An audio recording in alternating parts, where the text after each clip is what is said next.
Bakit nga ba may mga kurap na opisyal sa Pilipinas? Isang tanong na madalas nating marinig at pag-usapan. Simple lang ba ang sagot? Hindi rin.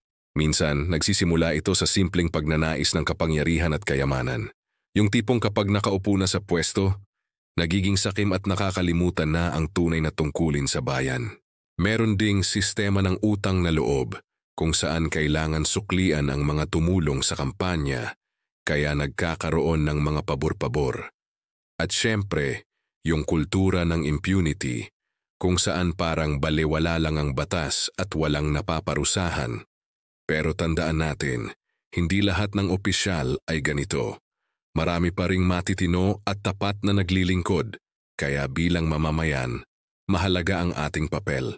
Maging mapanuri tayo, kilatising mabuti ang mga iboboto, at huwag matakot magsalita laban sa mali. Dahil sa huli, tayo rin ang may kapangyarihang baguhin ang sistema. Mag-subscribe para sa mas marami pang diskusyon na tulad nito